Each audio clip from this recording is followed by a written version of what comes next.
আসসালামু আলাইকুম ওয়া রাহমাতুল্লাহি ওয়া বারাকাতুহু।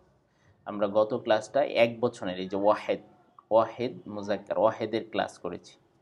ওয়াহেদ এক বছরের ব্যবহার, যেমন হুয়া মুসলিম, সে একজন মুসলমান, ঠিক না? হুয়া মুসলিমাতুন, সে একজন মহিলা মুসলমান।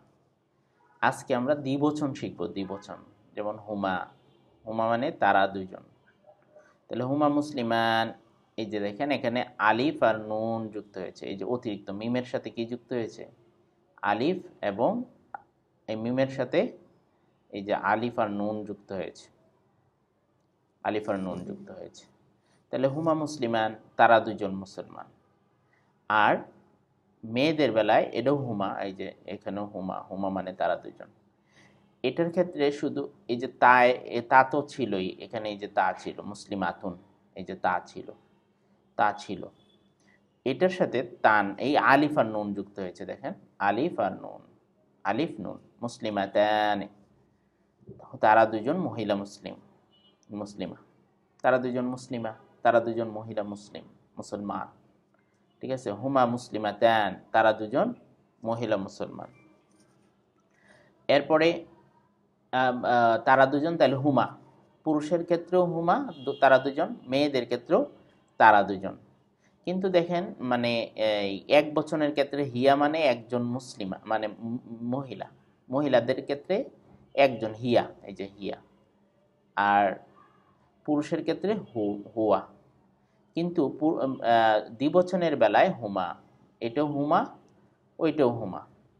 শুধু এখানে এই শব্দের ক্ষেত্রের মধ্যে মুসলিমাতান যুক্ত হয়েছে, আর এখানে মুসলিমান, তারা দুজন মুসলমান। হুমা মুসলিমান, আর এটা হচ্ছে হুমা মুসলিমাতান। ঠিক আছে, তারা দুজন মহিলা মুসলিম। এগুলো সবই একই রকম। দেখেন এরপরে আংতুমা, তোমরা দুজন। এই ক্ষেত্রেও তোমরা দুজন আংতুমা। আর এখানে ছিল আংতা, মানে তুমি। একজনের বেলায় আংতা, দুইজনের বেলায় তোমরা দুজন হচ্ছে আংতুমা। তোমরা দুজন হচ্ছে আংতুমা। তাহলে আংতুমা, তোমরা দুজন পুরুষ। মেয়েদের বেলাও আংতুমাই, দেখেন আংতুমা, তোমরা দুজন। কিন্তু মেয়েদের ইয়ার বেলায় হচ্ছে একজনের বেলায় আংতি, মেয়েদের একজনের বেলায় কি হবে? আংতি, তুমি। পুরুষের একজনের বেলা আংতা, এই যে জবর তা তা। ঠিক আছে। আর পুরুষের ক্ষেত্রে দ্বিবচনের ক্ষেত্রে দুইটা সেম, আংতুমা আংতুমা, দুইটাই একই। এটাও হুমা, তারা দুজন, এটাও হুমা, তারা দুজন, পুরুষের ক্ষেত্রেও মেয়েদের ক্ষেত্রেও। ঠিক আছে, তাহলে আংতুমা মুসলিমান, তোমরা দুজন মুসলমান, পুরুষ। আর মেয়ের বেলা হবে আংতুমা মুসলিমাতান, আংতুমা মুসলিমাতান, তোমরা দুজন মহিলা মুসলিম। এরপরে নাহনু, আমরা দেখেছি নাহনু মানে আমরা দুজনও হয়, আমরা সকলও হয়। নাহনু শব্দের অর্থ কি? আমরা দুজন, নাহনু, আমরা দুজনও হবে, আবার আমরা সকলও হবে। এটা পুরুষের ক্ষেত্রেও নাহনু, মেয়েদের বেলাও নাহনু। আর একজনের ক্ষেত্রে আমি, আনা, শুধু আনা।